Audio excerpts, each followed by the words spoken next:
Hi everyone, welcome to the Sussex Development Lecture. We're just going to wait another 30 seconds or so because while everybody piles in.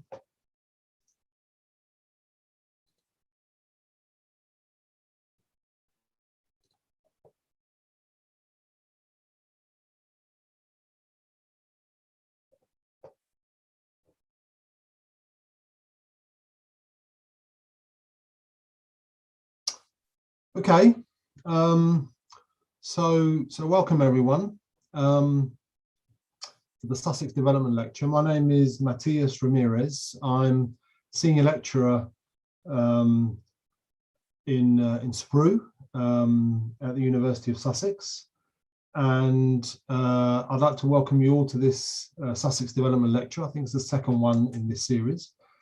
So I'm very, very happy, delighted to present to you Alejandra Boni or Sandra Boni, whichever one you use, she doesn't mind. I've worked for quite a few years now with Alejandra in relation to our work with the Transformative Innovation Policy Consortium, mainly in the context of Latin America. And I've always been very impressed with her work, with her approach, and the contribution she makes. So what she's going to talk to us today is a new topic for me. The title is Navigating Uncertainty with Epistemic Justice, Reflections for Higher Education Institutions. So let me just give a very brief description of her work. So she's a professor at the Universidad Politecnico de Valencia and Deputy Director of Ingenio, which is at the same institution. Her main areas of research are formative evaluation, learning, human development, grassroots social innovation, and participatory action research. She convenes the CYTED network of multidimensional analysis of university-society interactions to enhance well-being in Ibero-America, which includes 13 different institutions. She's been the principal researcher in various research projects on grassroots innovation, development education, and human development, and has led contracts with local and regional authorities for design, policy strategy using participatory design methods. She was involved in the research projects and training in different European countries, Colombia, Mexico, Peru, South Africa, and Nigeria. And as I said before, she's also she says active, I would say leading member of the TIP, of the Transformative Innovation Policy Consortium, and leading the formative evaluation component. So Sandra, just one more thing. If you're on Twitter, we'd encourage you to tweet about today's lecture using hashtag SussexDev, that's one word, hashtag SussexDev, and we should have plenty of time for Q&A afterwards. So if you want to write your questions, you can use that Q&A at the bottom there, and then we can go back to them, or of course you can intervene afterwards. So Sandra's going to talk for about 40 minutes and then we'll go on to discussion. So Sandra, at last, over to you. Welcome. Thanks, Matias. I'm also so happy to be here. Let me share my screen and see if, yeah, it is okay. Yep. Yeah. Great. Yes, I'm really happy to be here for two main reasons. One is because IDS was the first place when I went as a visiting fellow after finishing my PhD, and I have very nice memories of my time there, working with Peter Taylor, Rosie McGee, Rosalind Eben. I mean, all the group working in this participatory social change master and research, and I was really inspired by these moments with them, and also especially Rosalind and Rosemary and Jethro. They were really influential in our master. We have in Valencia, in the Universidad Politécnica de Valencia, where I'm teaching, we have a master on development aid, and this master has this approach, this critical practice approach, and we benefit a lot of our interaction, our conversation, also the teaching that came from the group of ideas. So I'm really happy, and 14 years later, because my visit was in 2007, so 14 years later I'm here and talking about the topic I've chosen today, the epistemic justice. But also I'm double happy because thanks to Matias and other people from the Transformative Innovation Policy Consortium, I start to work in this approach to transformative innovation. And for me, it was an opportunity to bring all my reflection, experiences, practices on development with this critical approach to the field of innovation. So it's like a nice complement and nice bridging of these two different fields, which for me it's are interconnected, and I experience and I learning all the day. So really happy and honored to be here. Well, I'm going to talk about epistemic justice and uncertainty. And that's why when Matias proposed me to give this lecture, he recommended me to read the book of the Politics of Uncertainty. And I start to read the book and say, okay, how I can relate what I'm doing with uncertainty. And I came across these quotes, like the ones I post in the slides. For instance, the first one referring to the United Nations Sustainable Development Goals. They say the general orientation is clear. The orientation of the goals is clear towards equality, well-being, and ecological integrity. But the particularities of what these values might mean in practice and how best to go about realizing them remain deeply uncertain. And also this is obscuring a big array of plural and possible societal cultural transformation. Well, this resonates to me with the epistemic justice. And then I found another quote like the second one, no? These closures of uncertainty in mainstream global discourses around science, technology, and social progress typically serve to suppress the interest of the most marginalized communities, cultures, and environment. And say, okay, I think if I reflect on what I'm doing, addressing the epistemic justice and the epistemic injustice and the epistemic capabilities and the use of participatory methods to foster this capability, this is something connected with this idea of the politics of uncertainty. And I think it's a reflection that might make sense to me, and can make sense for the audience. So my first assumption in this lecture is the expansion of epistemic capabilities through participatory processes, mainly in higher education. I'm going to talk about higher education experiences, is a crucial element towards a more just development, and also allows us to transform uncertainty in a significant and positive driver towards a better future.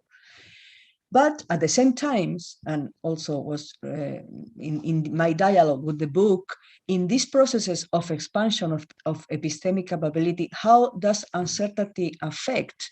Does the uncertainty limit this expansion of capabilities? Does it expand them? So how are the relation between epistemic capabilities, participatory methods, and uncertainty?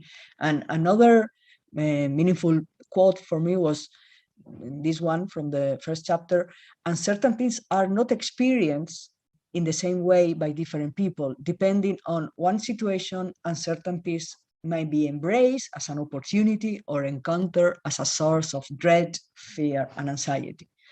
And in my reflection, in my own practice of teaching, and also in doing other things in the TIPSI consortium, another thing, I reflect a lot about that. Say, okay, I think can be interesting, not to engage in this dialogue with the politics of uncertainty. And finally, beyond the individual perspective at individual level and the expansion of the epistemic capability, does uncertainty open up for changes at a more structural level related to higher education?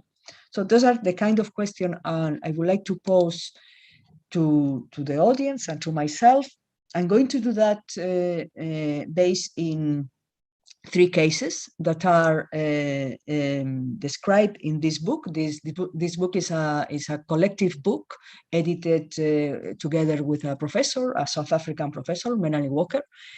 And it's a collection of 8 nice examples of participatory research, participatory methods in higher education, and how this research is enhancing the epistemic capability. This was a project, and this project will have a follow-up in a special issue of the Journal of Human Development and Capabilities, again, to rethink and reflect on this epistemic justice and the capabilitarian scholarships. So in the book, you can find 8 different examples located in different places. And from these 8 examples, I choose 3 of them, which for me are representative of potential avenues for transformation inside a university. The first one is the construction of a capability list in a Colombian university, the Universidad de Iba in Colombia. The second one is the action learning experience that we are undergoing in our own master in Spain, in our Master on Development Aid in Valencia, Spain. And the third one is a Photovoice project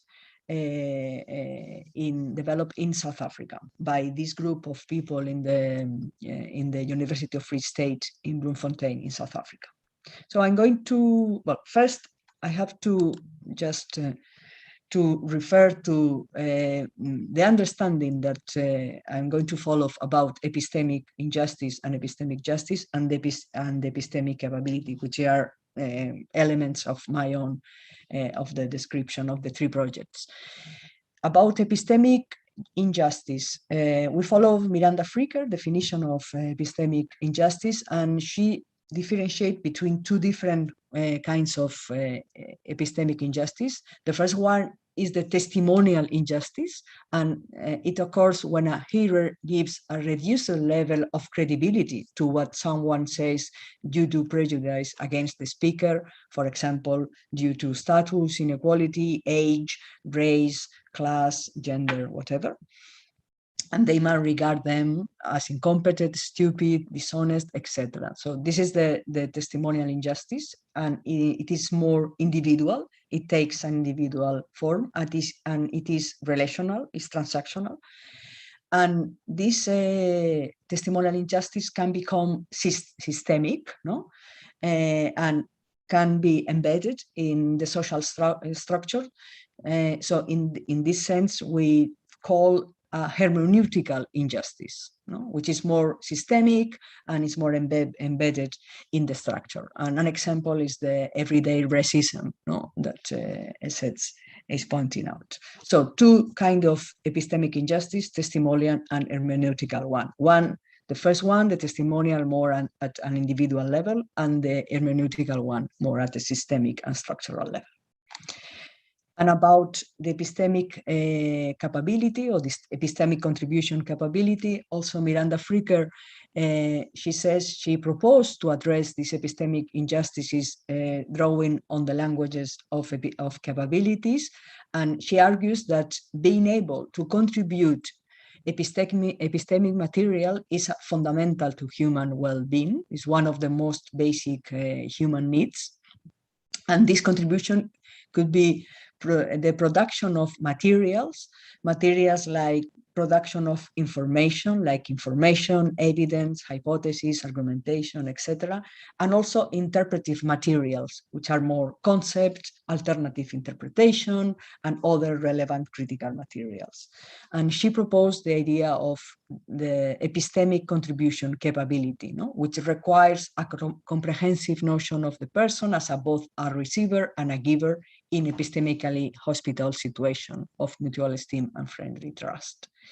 So we have these 2 different epistemic injustice, testimonial, hermeneutical, and the epistemic capability, no? That are materialized in the production of information and interpretive materials. So with this idea in mind, I'm going to describe the 3 examples and put some example of the expansion of this epistemic capability. And then I will come back to uncertainty at the end of the talk and reflect about these 3 examples related with uncertainty. So the first example is the capability list of the Universidad de Iba in Colombia. Just to give you a very quick overview of the university, it is located in a rural region, the Tolima region, which is a region, well, also shaped by violence.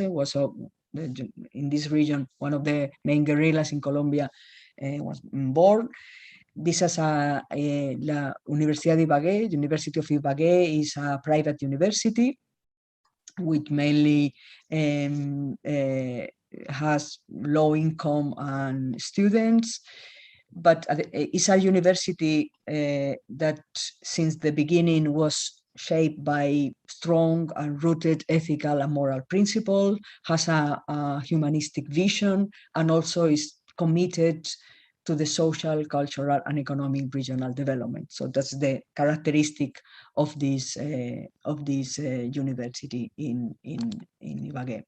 So this is the context, and the provost of the university, endorsed by the rector, and with a group of people inside that they wanted, well, we start discussing. I was myself involved in this process, and the idea was, okay, why we don't put into practice a bottom-up process, a participatory process that can end in a list of guiding and inspirational capabilities for the whole institution, and this list of capabilities can give a stronger directionality to the university policies, practices, and projects, because this university also has, well, is rooted in the region, has this regional outlook, and also is very aligned with the values, the main values of human development. So the idea was, okay, let's start this kind of process. Let's build together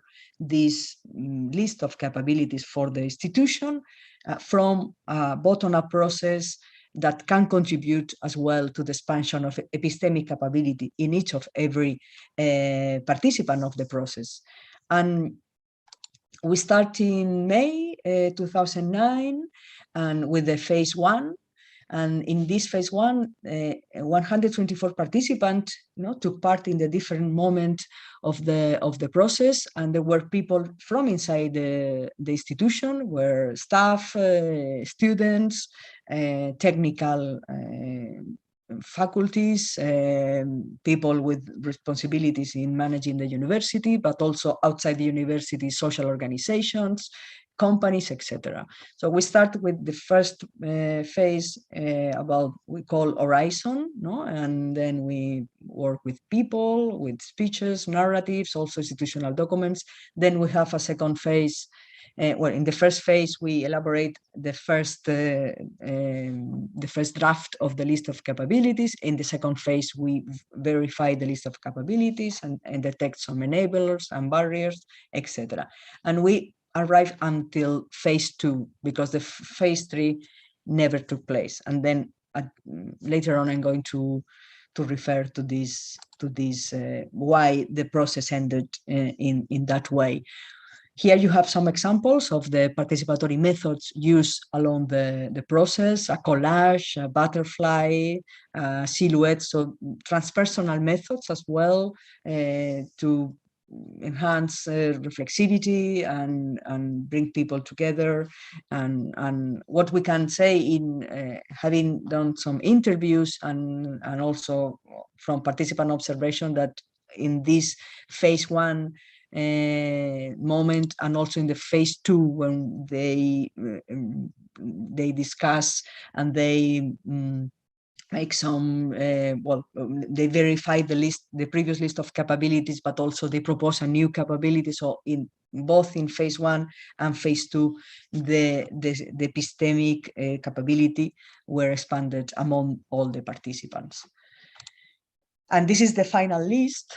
this is the output of these two moments, these two phases, and it's a very nice list, and also it's a list that is really contextual and also meaningful for this community, for the Universidad of the Ibagué community. And I'm not going to read the 8 capabilities, but just to, well, you have one, for instance, which is really is really related with the identity of this university. It's a capability that connects the university with the territory, with the place where the university is based. And they say, we want a university community that is capable, in association with the other social actors, of rebuilding and appropriating its territory collectively through dialogue and mutual understanding, committing itself to nature, culture, and diversity of knowledge for connivance and peace. This is one very nice capability and very connected with the specificities and the characteristic of this university. And another one, care, no? They spoke about care, or we spoke about care when we did this process. They want a community that is capable of ensuring conditions that allow the integral growth of the self and the other through relationships that build trust and recognition among its members, as well as the environment in which they are immersed. So that's the kind of capabilities that which ends and we got in this process of elaborating the list in this participatory way. This is the first example. This is the second one. This is our master, the Master in Development Aid in our university, in the Technical University of Valencia, which is the master that got a lot of inspiration from the Master on Participation and Social Change in ADS and other similar masters. We use an action learning approach, and we understand action learning in this way as an educational process where students put into practice different participatory methodologies with the aim of making the neighborhood problem visible to society and acting on them in a collective way. This particular experience I'm going to refer was of the academic year 2018-2009, and we worked together with three main organizations in a neighborhood in Valencia called Na Robella, which is a deprived neighborhood with some problems, economic and social problems. And we worked together with a secondary school, and in the secondary school we did a Photovoice project using photos.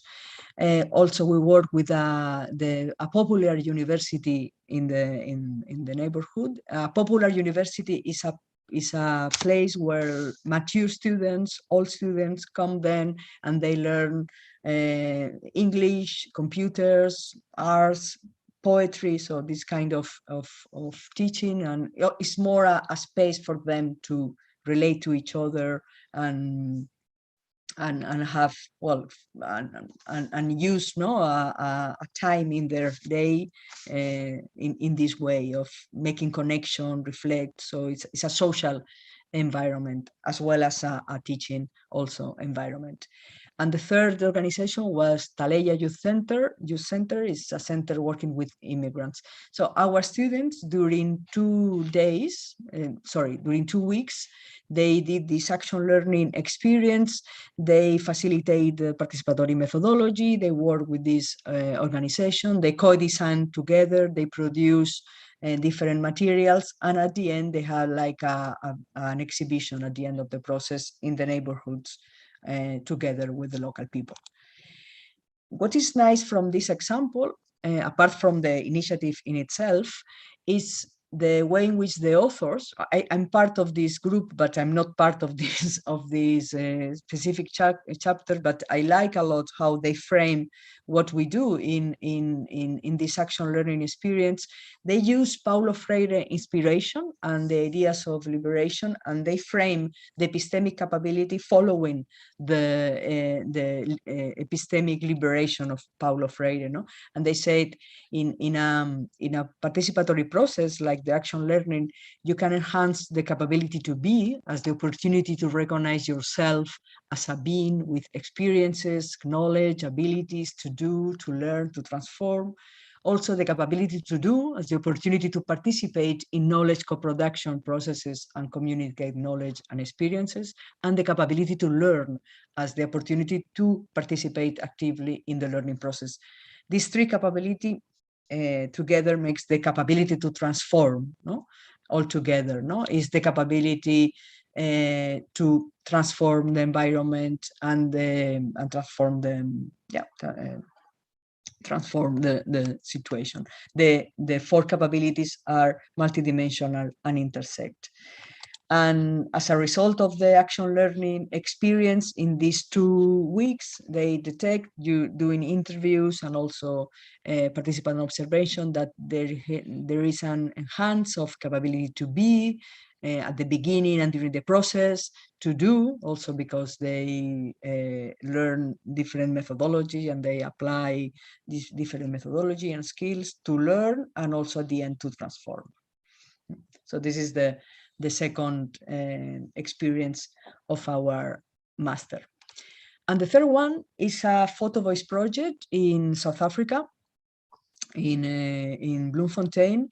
I like this project. I was not involved directly in this project, but I really recommend for those who are interested in this kind of epistemic project, just epistemic projects in a higher education, that follow this group in Bloemfontein, because they are doing a very an amazing work using digital storytelling, Photovoice, participatory video, and things like that. Very, very an amazing and very, coherent way of working with epistemic justice. So this particular project, which is in the book, is a project use Photovoice.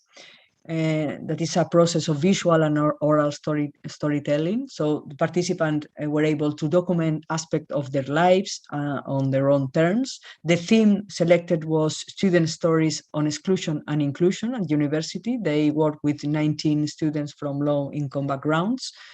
The students had digital cameras, easy to manage, and they were asked to document different aspects of their life experience through the photographs, experience in campus, experience being a university student, and then they have interviews, discussion, and finally they have an exhibition to reach a wider public. And those are some photos of the selected by the students. And here I have some quotes that for me are more meaningful and also relate and connect with these ideas of uncertainty that I was referring at the beginning. No? For instance, one student say, "This project made me realize that each and every single experience is meaningful." Or another one, Dumisani, she showed me that I was exposed to the danger of a single story. This is really interesting. No? I was excited about the idea of going to university, but that was my single story of a university. The only knowledge that I had was the story about university depicted by the movies. And I found myself in a totally different story. And also Makungu, the project helped me in looking to the future, to be ahead of what I want to be in life. Another interesting remarks from this Photovoice project, the notion of feeling safe or being able to tell a story without fear of not being alone. No? One student said, "I felt overwhelmed. I felt connection between and around the teamwork. I felt intrigued by other students' thinking capacity and how they went with the projects." And also reflection about the power of the photographs, the power of what they produce. No? The students became immersed in the process of learning photography skill, learning how to make a storyboard, and then learning how to produce visual narratives and discuss with others. So the project provide this narrating space. No?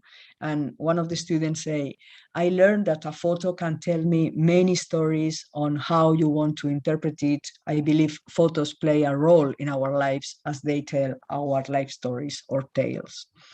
So those are quotes from this very nice project, this Photovoice project. And I'm going to connect now with with uncertainty, no?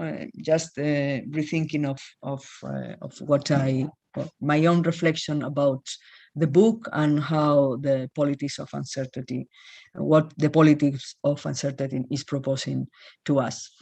So the first project, the Photovoice, we'll start from the last one. The Photovoice project, for me, is a successful project in challenging the testimonial epistemic injustice. Very successful. It gives credibility to a marginalized student as knowledge producer. It's an example of a live storytelling on the unheard oppressions experienced by Black students in a South Africa higher education campus. Also, the stories that are triggered by the Photovoice involve participants in an emotional way and not only intellectually. The project, the Photovoice, tell a different story about what does it mean to be a university student. It speaks about inequality, vulnerability, precarity. They are not technical issues, but political issues. And also it opens up the possibility of a different future.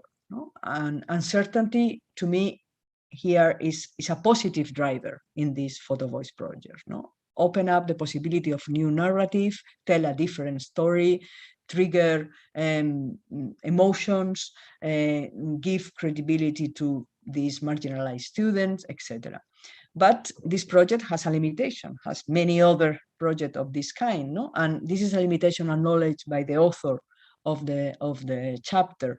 This project was less successful at shifting university structure and power, what I referred before as hermeneutical injustice. We were struck too by how students last researcher, because the students were also what the main participants in the research, how these students seem to accept the university structure and individualize their struggles. So it was a successful project at the level of testimonial injustice in this, expanding this capability to that sense, but not at a more structural level. And here is a limitation of this participatory research project. The second project is the action learning, the master project. And again, I think it was successful at individual level at challenging the testimonial epistemic injustice, but not in all the students. Here is a difference, an interesting difference between our experience and the Photovoice experience. And to me, reasoning about the project and thinking about uncertainty, the action learning is an open curriculum. It's a curriculum at the end of the master with no specific predetermined and established learning outcomes. It's open to methodology, and this is a source of fear and anxiety. This experience of the uncertainty in this open curriculum for many students, not for all of them, but I can say for a part of them, is a source of fear and anxiety. Of course, this is not the responsibility of the curriculum alone. Also, this is fueled by other factors like the COVID, for instance, or the unemployment expectations of our students, and other personal factors that are beyond our control. But this kind of curriculum is a source of fear and anxiety. Also, the action learning is a possibility to challenge a more hermeneutical injustice at a more structural level. It's an example of a program. And the action learning allows us to imagine and materialize a different curriculum. I think it tells a different story about how a higher education curriculum can be. But, and this is, again, this hermeneutical injustice, from the higher education status quo, this curriculum is still a second-class curriculum. And we experience that every day in our own environment, in our university. I'm teaching in the Technical University of Valencia. So this kind of experience are really seen as a second-class experience. But positively, having built this curriculum in connection with other similar experiences increase our epistemic capabilities and help us to navigate uncertainty.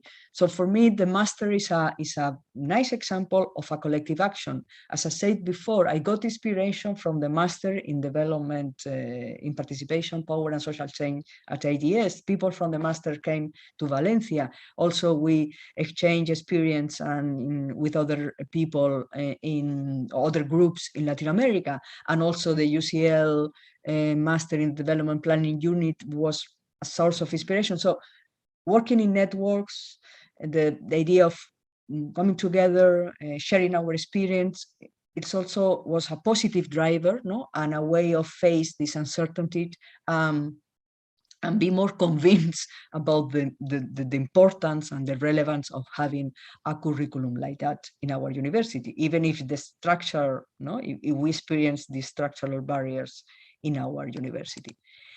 And the third one, the capability list, no? The attempt to build this aspirational list of capabilities at institutional level.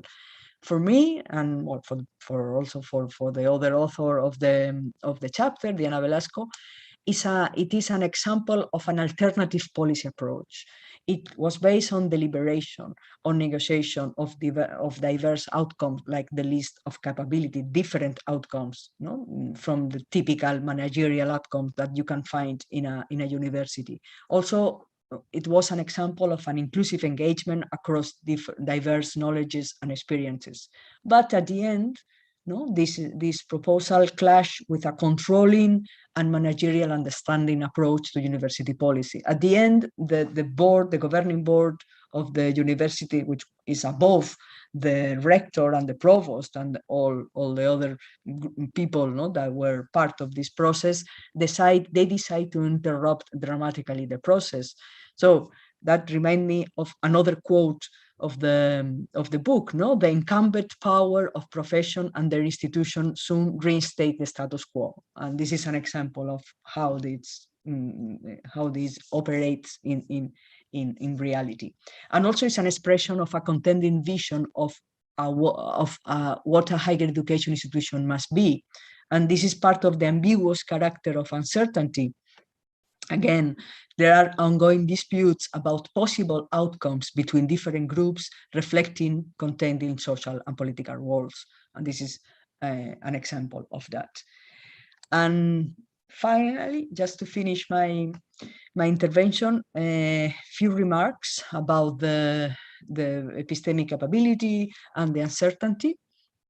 I think, first of all, the expansion of epistemic capability works very well in challenging the testimonial injustice. So the use of participatory processes in research, teaching, and policy making allow to build different narratives, to imagine different future. And this is a positive manifestation of the expansion of epistemic capability at the individual level. But in the real life, in institutions like higher education, no, with non-ideal conditions, no? The possibility to overcome structural epistemic injustice, the hermeneutical one, are limited because power imbalances, power is there, and there are power imbalances between alternative practice and the status quo. However, this kind of participatory process must continue. No? There are examples of different practices which are more inclusive, more adaptive, more horizontal, more collaborative, and more trusty, which are, I think this is relevant, and we must keep doing this kind of exercising and imagining and putting to practice this kind of alternative practice. But altogether, with this idea of collective action, I think the three examples I describe are good examples of the benefits of working together and getting inspiration and sense-making of what we are doing. Uncertainty has been experienced in different ways. Sometimes was a positive element, positive trigger. Sometimes was something that blocked, no, the opportunity to be involved in a more meaningful way in this alternative practice. But I think uncertainty is there. We should embrace it, experience it without losing sight of the final goal. It's important to have this final goal, this political goal in mind, which is to contribute to a better present and future for people and planet. So this is it's important not to lose the final end of what we are doing. And this is all from my side. I hope that the intervention has been interesting for you, and I'm really looking forward your comments and whatever you want to ask, and having this dialogue with all of you. Thank you. Thank you very much, Sandra. I really enjoyed that. Me and you have touched on the issue of the degree to which one can have transformations from the universities. I have to say I've been a little bit more dubious about that than you. But this was very interesting. I hadn't seen the extent to which you developed this approach, and it's fascinating, and how it deals with the notion of uncertainty, and how you would try to introduce that, the concept of the development of epistemic capabilities as a way of dealing with uncertainty and how it interacts with that. I think it's very interesting. So there is one question, but while we've got time, we've got as I said before, until about maybe 25 past, 4 questions. So there's plenty of time. While I think I said in the chat that people, I can't see you, all the participants, and you can't talk as well, so I can't hear you. But you can put it down in the Q&A. So please do put your questions down in the Q&A, and then we'll deal with all of them. While people are getting their thoughts together, there's already one question in there, quite a long one. Maybe I could just start the discussion, use my prerogative as chair to abuse my prerogative as chair to start the discussion. Sandra, just in your experience of the work that you've been doing and this approach that you've used, I see that you are, perhaps particularly in more marginalized communities, pushing the boundary around, actually you are pushing the boundary around uncertainty. This is what I picked up from what you were saying. You're encouraging people almost to embrace that by not giving a tight curriculum, not saying this is what you have to learn, but rather giving them almost like a blank piece of paper, and then they fill it in, and then giving them a sense of certain ideas around how to do that. But it seems to me that, because I've sort of tried to do that as well, and it just seems to me, I'd like to know your feeling of the ability of people, particularly in more marginalized communities, to deal with that sort of thing, because uncertainty is not the same in a middle class environment where people have certain control over their lives than one in which perhaps people want certainty because they need that to be able to survive. So in these contexts that you've done it in Colombia and South Africa, how did you feel that there was this tension there, and was it helpful and to be so open-minded in that sense? How did that work? Did it actually help them to embrace that, or what's your feeling about that?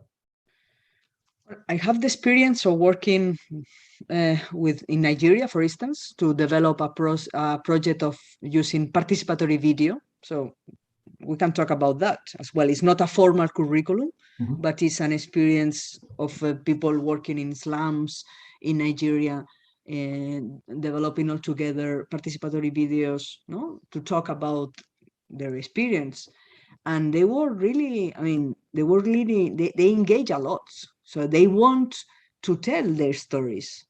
I think this is the good point of the epistemic justice. People normally, and also of the uncertainty and how uncertainty is framed in this book, of the politics of uncertainty. So people, they want to tell the story. They want to speak about what is happening to them in these slums, how the local government is pushing them outside their homes. So for them, the use of the participatory video was an opportunity, as an enormous opportunity. Maybe they have too many ambitions with that, and at the end, a participatory video is a participatory video. You work together and you produce something together, but it's not a material to be screened in media and other kind of media places, but at the end for them was a very meaningful opportunity to speak about their stories. And they don't have this opportunity normally, because for the even for the powerful people in Nigeria, these inhabitants of the slums in Lagos are, well, marginalized people, and also people that are living in these areas and blocking the expansion of the city. No, they are residents in these slums that are privileged areas where the government want to build new places, new houses, etc. So I think they experience in a very positive way the opportunity of building this. Well, it's a curriculum. It's not a formal curriculum, but the opportunity to build together the participatory video. No, so that's my positive experience, and I think it's similar to what the example of the Photovoice is saying as well. No, the opportunity for these Black students in South Africa to talk about their oppression and that. But my experience in the master is different. So in Valencia, and you can say, well, these people, well, and they are not so. I mean, if you compare the life, no, of these and the conditions of my students in Valencia in Spain with the Nigerian slum dwellers, well, it's totally different. And for my students, but not for all of them, I don't want to generalize, but for some of them, the opportunity to be part of an open curriculum and develop together a participatory video with local people, well, sometimes it's not well understood and appreciated in the same way as I experienced in Nigeria. So it looks like it's the opposite of what I was saying to you. Okay. But not for all of them, of course. I don't want to generalize, and well, but for some of them is, well, why we have to enter in this open possibility of producing a video. We never work with a video. This is so complicated. I mean, come on, no? It's for me, it's an opportunity, from my side to open the curriculum, bring people to the neighborhood, and start a different process. But for some of them, it's too open, and they experience fear, anxiety. So the same words as I found in the book. Okay. How people experience certainty. Well, they experience in this way, and this is like something that blocks them. You've got a queue of questions now, and I don't want so. What we can do? Can you see the questions yourself? No. You can't. Well, depend. Let me. I don't have the chat open. No, in the Q&A at the bottom. Can you see the questions? If not, I'll read them to you. Now I see the question. Okay. So what I'll do, there's a long one. The first one's is quite a long one. So I'll read it out so everybody else can. Is the Peter's one? Yeah, and then as I read it, you get a chance to think about how you're going to answer. Okay. Right. So this is from Peter Taylor, who I think is in IDS. Sandra, thank you for such an interesting presentation and for bringing these insights into practical approaches and tools for challenging epistemic injustices in higher education institutions. You talked about uncertainty, the subject of this series of lectures. It can bring, as you say, fear and anxiety and stasis. It also can promote a view that wider change in the university organizational structures and systems, as well as curriculum, is threatening to its very survival during uncertain times. It also can be a source of opportunity for reimagining a distant future and newly imagined relationships. There are tensions here. Okay, here we go to the questions. What suggestions do you have from your own experience to navigate these higher education institutions and move collectively towards a more transformative change within higher education institutions? So quite a broad question. Yeah. Okay. Look at the time, because there's a few others here. So, okay. Well, thanks, Peter. Well, I referred to Peter Taylor at the beginning of my intervention. Peter was the person who asked me as a visiting researcher in IDS, and I learned a lot from him. My suggestion is working together. So for me, having you, Peter, and other people from IDS working with me in thinking about the curriculum of the master, reflecting about the relevance of this critical practice, when we teach, that was, I mean, it's something that I never will forget, because for me, it makes sense to what I'm doing. And this is very profound. It's probably in the Transformative Innovation Policy Consortium, it's a deep learning thing. It's something very deep. It's something that changed my way in which I approach my own learning and teaching in higher education. So it's very deep.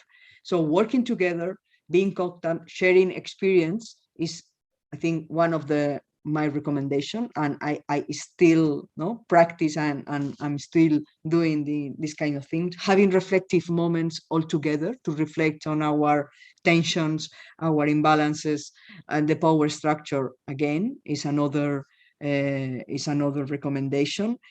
And also, if I use the multi-level perspective to think about that, I mean, I think the context is asking to us, to the university members, that we have to open our curriculum. We have to be closer to what the society is demanding.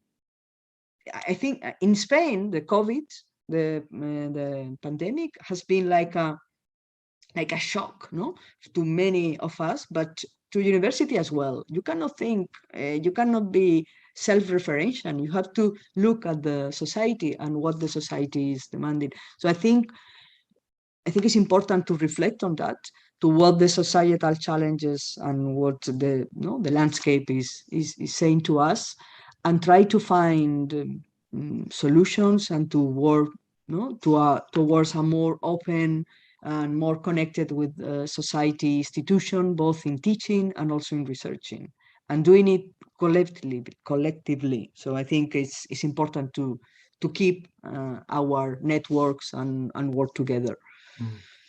Thank you. Yes, and I saw in your presentation lots of the methods where you did that to allow people to do that, sort of boundary objects to allow people to connect. Okay, so the next one is from Orlando Coronado Fernandez. So from the Netherlands, how do you see uncertainty during the process of development project implementation? Interesting question. Interesting question. I can reflect on what we are doing in TIPSI. It's a way of reflecting on, well, it's not a typical development project, but it's something that we are doing together with people. And again, I think uncertainty open possibilities of thinking about different changes, different future, different alternatives. Also, it challenged the blueprint way of doing development projects or development intervention, whatever. So it's open, the way in which we have to think about development intervention. Also, it can open the possibility of using different methodologies, as I said before. So Photovoice, participatory video, and many participatory methodology for me are tools to work with uncertainty and with these alternative possibilities, future, etc. So I really believe that participatory methodology are key in dealing or using uncertainty in a positive way. But of course, there is also the negative part of uncertainty, the same as I experienced in my master's. So people could be blocked sometimes, and they want to follow closed methodologies, blueprints. They want to see material outcomes and outputs that maybe the project cannot provide. So uncertainty can also block alternatives in doing the development project. But I think for me can be a positive trigger to work with this more open methodology, with more open scenarios, more open future, more different narratives. So I think we can bring that to the development project intervention, reflecting on uncertainty. Yes, there's a sort of follow-up from Orlando there, which says, I mean, how does project success is influenced? I assume he means. I mean, how does the project success is influenced? I don't understand it very well. How did it affect how did it influence the success of the project? The uncertainty. Yeah, and you know, dealing with it, embracing it. Well, it depends how you define success, I suppose. Yeah. Well, you can define success as as building the view, the narrative of the project, and then accomplish that and open the possibility of building these alternative views. This can be a success. Also, uncertainty can be, well, depend that in a life. In a project life can happen many things that are out of our control, and that can be influenced, the pathways that we have imagine at the beginning of the project. But for this, you have to remain open to what is happening, open to the how the context is relating with you, with the project. So, and also be able to capture this in your way of doing your intervention. And this is far away of the managerial understanding of development intervention. Again, it's similar to what happened in higher education. So higher education is ruled by managerial understanding of the institution, and same with a development intervention. So uncertainty, I think, is proposing a different pathway to the intervention. Okay. So there's a question here from Matthew Moores, who I think is at IDS. How important do you think it is that we should be pushing for an ecology of knowledges, which is a collaboration between so-called global north and south knowledges? Or is there still a danger that knowledges from the global south will be smothered by those of the global north that have traditionally been valorized by the academy? Yeah, this is a main topic. I mean, this group from South Africa, which I'm collaborating with in this special issue of the Journal of Human Development, will refer to that question of the ecology of knowledges and decolonial. What does it mean, a decolonial approach in thinking about epistemic justice? I think it's central.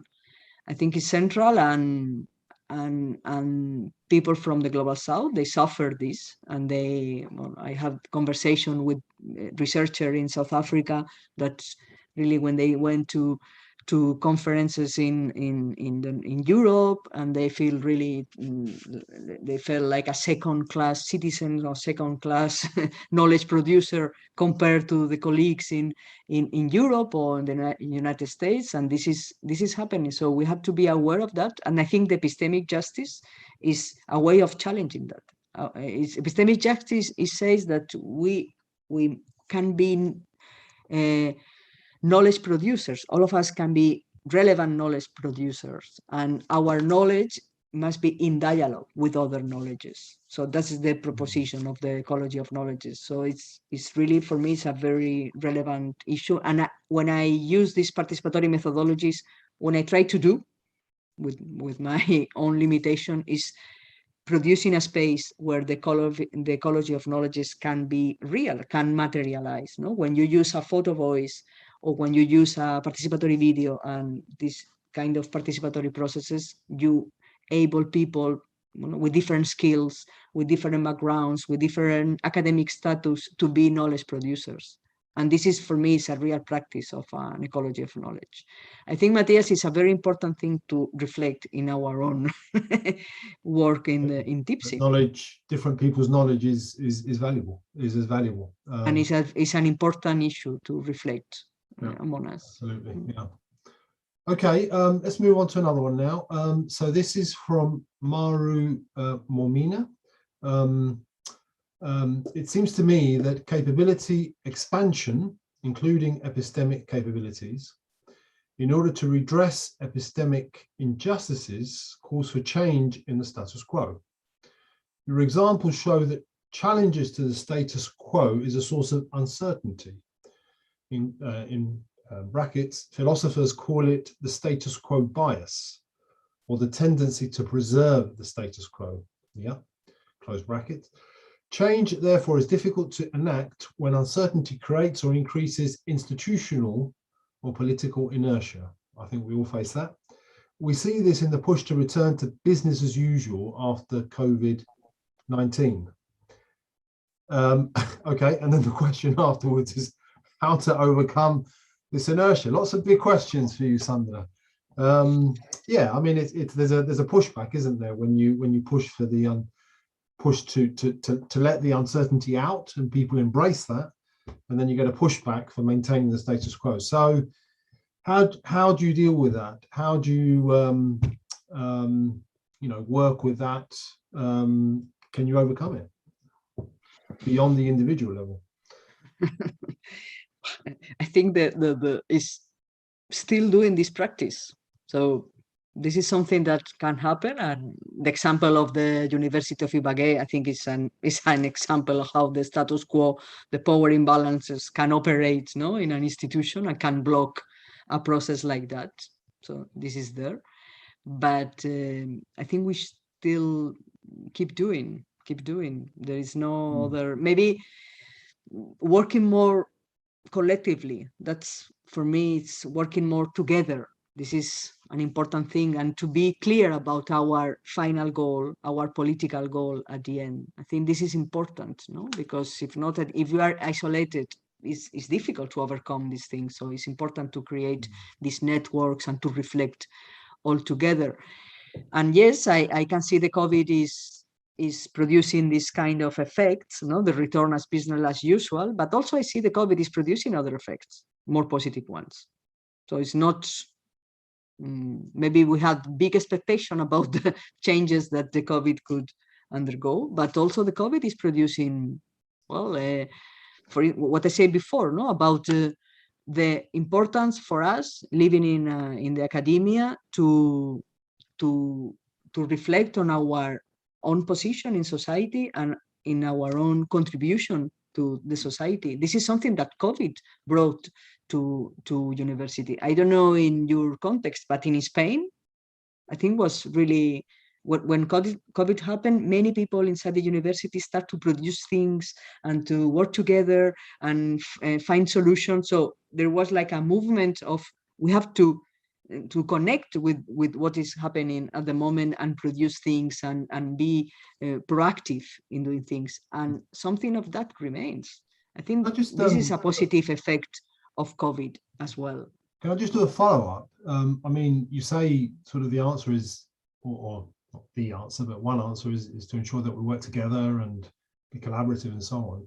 I mean, have you tried to, have you had any success of incorporating sort of powerful actors, which agency into these projects, which facilitate the process of real change?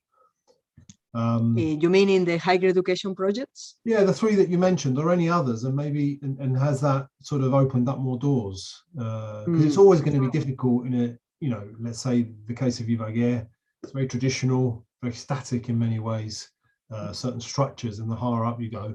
I mean, this was formed by entrepreneurs, wasn't it? And you know, they're going to be resistant. So have you had any success at doing that at that level to break the impasse? In higher education, not yet. Right. Honestly, in higher education, no. I mean, the Iba experience was an attempt, no, to do something more at institutional level, but was blocked by this status quo at this region, this conservative, no, mentality. I think what we try to do in TIPSI, in the Transformative Innovation Policy Consortium, is a way of doing that. No, we want to engage people inside the regional governments, local governments, national governments, to work together in this, no, to bring these networks and work together in this different approach to innovation. You know, Matias, as me, that how difficult it is sometimes to do that, but I think the approach is right.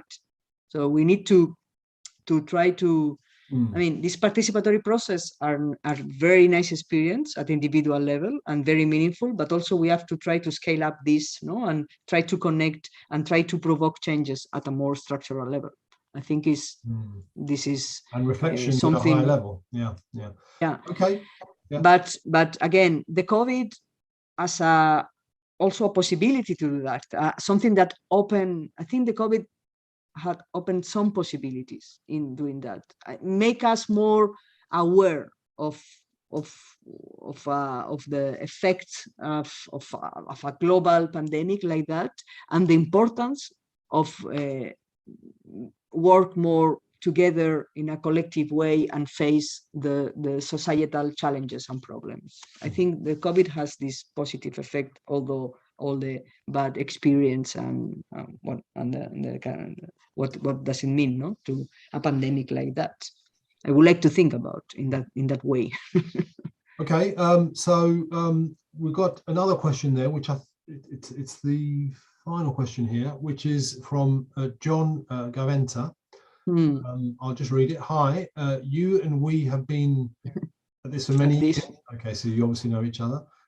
In our work, we have seen spaces closing in many places for civic action. How do you see the space for participatory approaches within universities? Are they continuing to open, or is the space for these approaches closing? What do you see as the trends and the drivers? I think very interesting question, given some of the things that are happening here at Sussex as well. But I'm going to that now. I want to keep my job. So what do you think in general? I mean, you've had experience of this, about the trends at universities. You suggest that COVID may have opened certain spaces. You know, how do you feel about the general trend? I think the COVID is pushing us, well, not me particularly, because I was pushed since the beginning, or people like John Gaventa, Peter Taylor, and other colleagues at the GS, no, but it's pushing the university to be more, to look outside the university and be more in contact with what is happening, no, the societal challenges or what is happening outside the university. This is a positive effect, in my view, of COVID. Of course, the status quo is very tough, and not all people inside the university, they want to change. No, they feel more comfortable, I don't know, using these standardized metrics with rankings and things like that, you know, to see how a university is well placed, not well placed, and this kind of that. But in Spain, I think there is a reaction against that. There's a reaction from outside. So society, no, outside people say, oh, this, I don't care about impact factors. No, I care about my own problems. I care about what is happening at the moment here in my place, in my region, in my local. This is what is important to me. So this is a reaction. And also inside the university, the people that belong to the academic community, I don't know the context in UK. I'm speaking about my own context in Spain.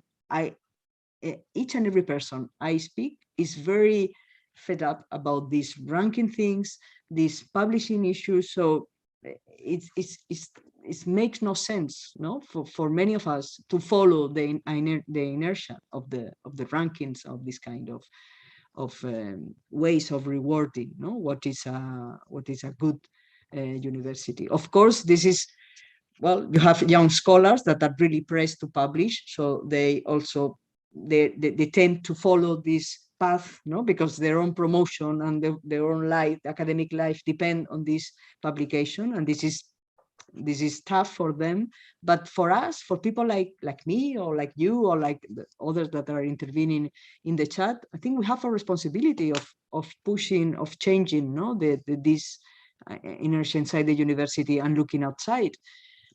The other day I came across with a nice project in Barcelona with the Universidad Autónoma de Barcelona in Bellaterra, and they are part of a network of European university, and they took this challenge-led approach, and they try to reframe not all the curriculum, but two pilot experience in two different schools inside the university. I think one is philosophy and the other one is biology or something like that. One from the humanities, another one from the science. And they are trying to reframe the curriculum in that way. No, okay, what we can do to address local challenges that we see in our environment in Barcelona, in the geography, in the place close to the University of Bellaterra. For me, this is a nice example that I never said before in Spain, which is different from Latin America. So I got a lot of inspiration myself from what is the idea of social extension.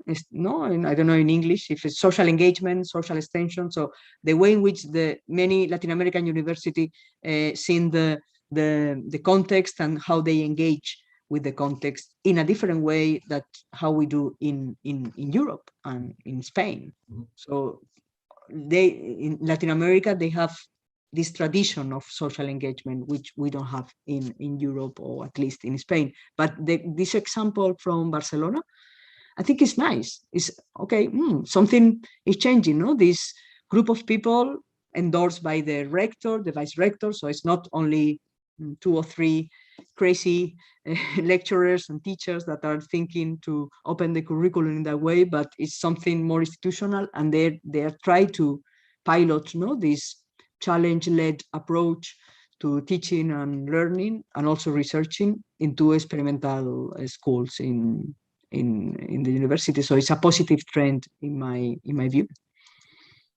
Okay, I mean that's interesting. It's also interesting that in Latin America these traditions maintain themselves despite often the fact that the heads sometimes of the very top heads of the universities, they maintain this official language sometimes, or practices of putting managerial pressure on the academics to try to join the rankings. But their very, very strong tradition remains of, sometimes it's through extension work, but it's more than that actually. It's a commitment to local areas, and they build that into their research. And there's a lot we can learn, I think, from that tradition of the Latin American universities. Okay, there aren't any more questions on the Q&A.